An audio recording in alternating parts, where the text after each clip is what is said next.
Hi guys, my name is Joe, and I'm the program assistant here at the Hackley and Hume Historic Site. Now, I just want to kind of welcome you guys back to our room by room series. Now we're going to do this one a little differently. As you can kind of see behind me, the house looks a little bit different. It's a little more dressed up. It's all prepped for the holiday season. So we're going to do kind of a holiday take on this series. So we're going to go through and explore probably about 5 rooms or so and explain the room itself along with some of the fun Christmassy things that we do have up inside the room.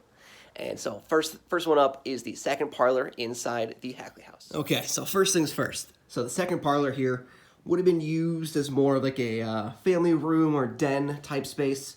Something not nearly as formal as what the first parlor would have been. This is where you would have kind of hosted much closer friends and family, somebody you didn't need to really impress, to really kind of show off to. This room is kind of much more for somebody that you are much closer with. And as we kind of take a look around, design-wise, it's very clear to see that the second parlor very closely follows the first parlor, kind of done on purpose. But so this design style was actually very popular in the late 1800s. So right about the same time these houses were built. It follows a design that's put forward by a man by the name of Charles Eastlake. And so his design kind of called for kind of a really well decorated top of the wall there, that frieze. And right down here, so you can kind of see the nice reflections from the stained glass. A very kind of plain and or textured wall in the middle, and then right down here at the bottom, so you kind of tell the really tall baseboards. So that was very popular right when these houses were first built. And so both the parlors and the guest room behind me all kind of do follow that design. Now, something most people notice almost immediately when they walk into this room is just how many doorways there are in the second parlor here. And so each door will take you to a separate room, and this was done on purpose because during the Victorian era, every room had a purpose, and there was a purpose for every single room. Now, all the different doors allowed guests to kind of enter and leave a room without having to disturb anyone in a room attached. So every doorway has either a pocket door, such as the one you see here, kind of poking out the side, or swinging door like the one that you do see here. So the pocket doors themselves, they are really big, good-sized, thick doors, and they actually do serve a pretty key purpose. The pocket doors gave privacy and kind of shut out drafts while separating rooms for the individual functions. And then between the pocket doors, you do see these curtains. And so the curtains also help to kind of keep out drafts, soundproof a room, and help to soften the harsh look of the wood itself. And so all these doors take you to a different spot. This doorway takes you back to the first parlor. This one back to the reception hall. This one out to the hallway. This one back to the guest bedroom, and this one out to a little breezeway, which then open up onto the 6th Street porch, so you can kind of see through the window there. It's been mentioned before, unfortunately for this house, we don't have many original pieces. One of them that we do have actually is this music box right here. So this is a Sublime Harmony music box. This box is a Hackley piece. It belonged to Mrs. Hackley.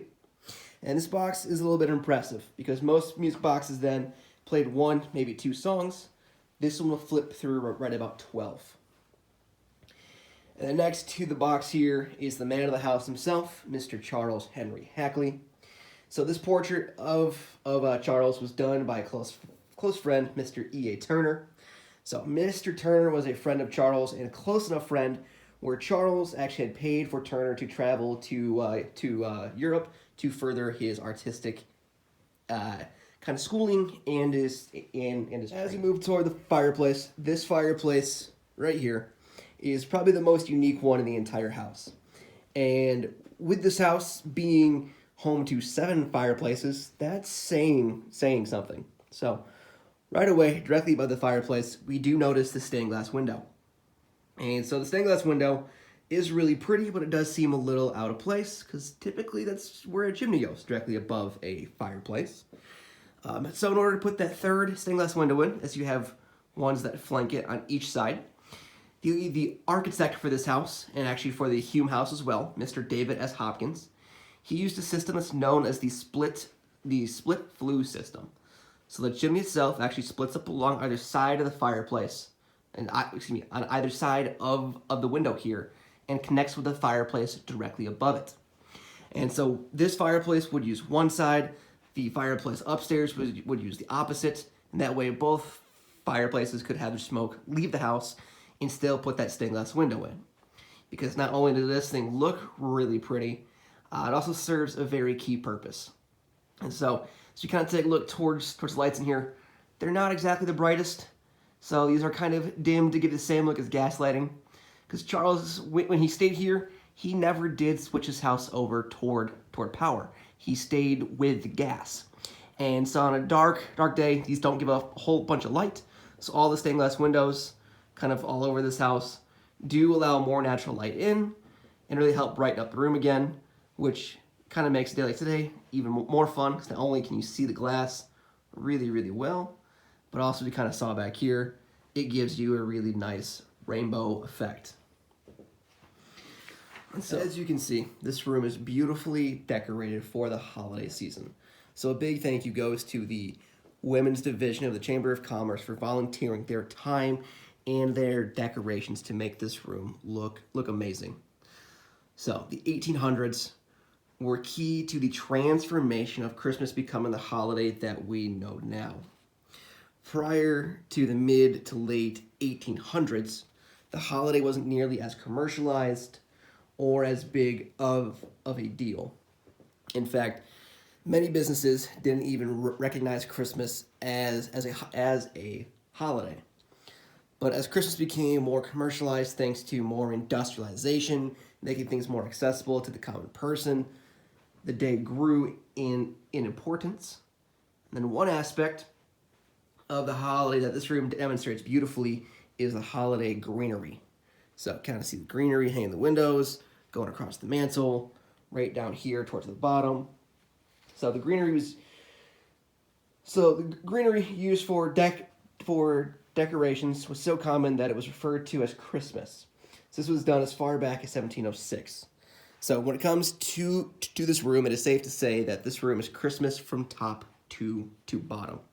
So thank you again to the Women's Division of the Chamber of Commerce for doing an amazing job decorating this entire room. Go ahead and wrap up one more room by room video. Now, thank you guys for tagging along with me. Be sure to keep checking back here every so often for a brand new one of these. We're doing kind of a new series where we will kind of explore where certain traditions come from, kind of why we do certain things for the holidays, and also kind of a more behind the scenes look. So be sure to keep checking back here for more. Thanks.